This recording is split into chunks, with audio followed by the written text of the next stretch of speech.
The most anticipated servant for 2019 is almost here, right after Musashi no less. We went broke for Merlin, we went broke for Musashi, now we'll go broke once more for FGO's best Gramps. This is K Collections, and I'll break down his stats, skills, CE recommendations, and team strategies for the great King Hassan. For stats, upon release, Hassan has the second highest attack and HP out of the 5-star assassins, just lower than Shuten for attack and lower than Cleopatra for HP. His NP gaining stats are high, as usual. Being an assassin means he has great star generation. King Hassan is a buster freak, possessing 4 busters if you include his NP attack. This will affect his overall NP gains and star generation even with good stats. Even so, if you perform an Arts Buster Quick Brave Chain, he can gain about 40% NP gauge. This does not include crit or overkill. If you Brave Chain with his Quick, you'll consistently generate around 20 to 25 stars, which isn't bad.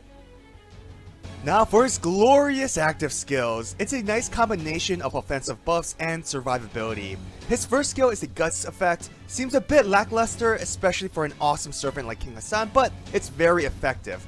Protection of the Faith is a nice blend of defensive effects along with a 3-turn attack boost. The HP recovery isn't too high, but will help with survivability. What's important to remember is that when maxed out, the skill will only have a 5-turn cooldown, making this very consistent. Evening Bell, the skill that makes Gramps great. This is meant to be used with his Noble Phantasm, ideally with a Buster Brave Chain. The 3-turn decrease in death resistance for all enemies will also help even after using his NP attack, all thanks to a very special passive skill. Prioritize leveling the skills in reversing order. King Hassan has a lot of passive effects, one being very unique.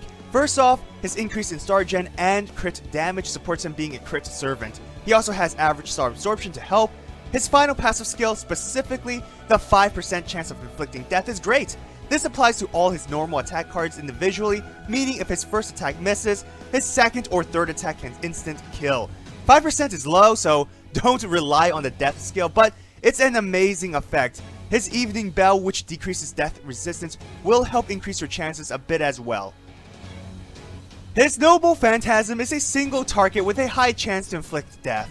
Again, his third skill is meant to be combined with this attack, specifically for Brave Chains. Inflicting death on bosses rarely happens, it can, and it's awesome when it does, but don't rely on it. That's why you should always use his NP first within an NP chain. His overcharge increases death chance, but I mean, most players will still use it first regardless because you want to instant kill an enemy right away. Otherwise, you're wasting NP attacks if you use his last. For CE recommendations, it's obvious you should increase his buster performance. Limited 0 is highly recommended since you'll leverage his 4 buster attacks. For Sunrise, it's also great if you want to use his NP sooner. Partake with the King can work, but I'd prefer Sunrise since it has a higher buster percentage. You can also focus on increasing his NP or crit strength. Both are equally as effective. King Hassan can generate a good amount of stars with the right command cards. It's still better if you have a star generator on your team though. You can also equip any star absorption CEs, it'll help him a lot. You'll charge a lot of NP gauge with a crit from his arts or quick. Now, if you want to have fun with his death abilities, these 2 CEs can help.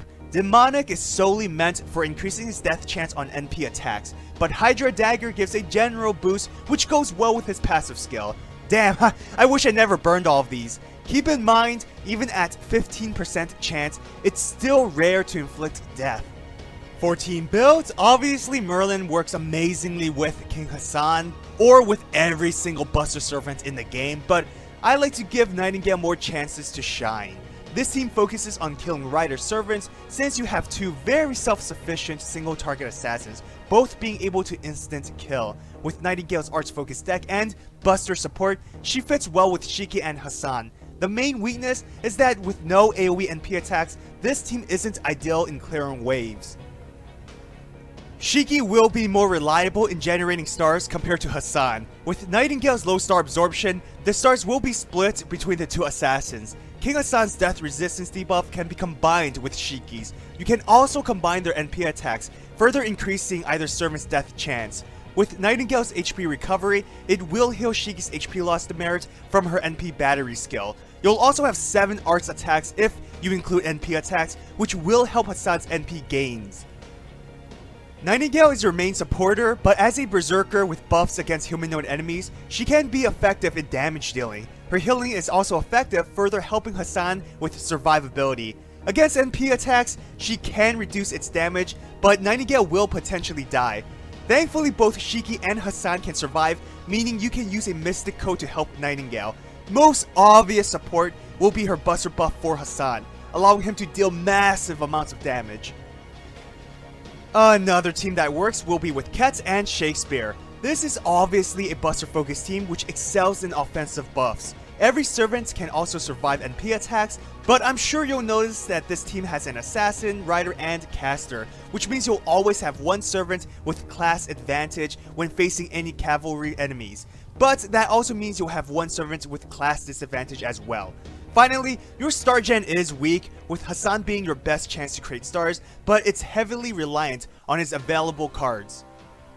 Katz is an amazing offensive servant with great offensive support. She can increase all servants' attack for 3 turns as well as increase a servant's buster performance. With all skills combined, Hassan will have 5 damage buffs. She can also give gut status to a servant which helps with survivability. Hassan's star gen isn't consistent, but if he does create stars, Katz will absorb them, in which case she can use her crit skill. Shakespeare can charge 20% NP gauge and increase star gen.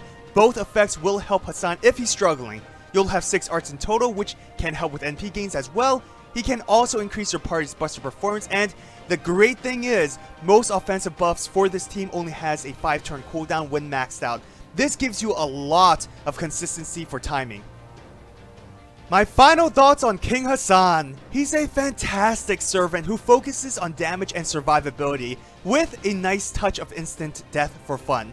He's a very self-sufficient servant with great NP gains with the right command cards. Having 3 normal buster attacks means he isn't reliant on his Noble Phantasm for damage, and it goes well with his second skill, which increases attack for 3 turns on a 5-turn cooldown. He also has strong debuff resistance, which can help you in battle a lot. King Hassan does have some flaws, one being his low damage modifier due to his class. Another one is his deck. Being so buster focused does have benefits, but it will affect his NP gains and star generation even when he has such high stats for both. This means he's really dependent on his available command cards, just like Musashi. Now, I feel like many players will compare him to Jack, even Shiki for some reason. Yes, they are single target assassins, but it's like comparing apples and oranges. Jack is an amazing star generator with NP spam meant for killing waifus, while Hassan is more consistent in high damage output and survivability. And please remember, Sky D will not be out for another year and a half. It's okay if you don't want Hassan, but don't use the quick meta as a reason why Hassan isn't good. So, should you summon Gramps? Absolutely, even if you do have Jack, Hassan is still a strong assassin in this game. And let's be honest, he's probably the most badass looking servant in FGO. Special thanks to all my patrons for supporting me. If you want to support my channel, check out my Patreon. King Hassan is one of the most sought after servants in FGO. I'm curious, what are your reasons for getting him? I want him because of his insanely awesome design, but what's yours? If you aren't summoning him, what are your reasons to summon a servant? Well, I hope you enjoyed this video. If you did, hit that thumbs up and subscribe to my channel for more FGO content. Follow my Twitter, Instagram, and join my Discord server. All links are in the description. Have an awesome day. Till next time.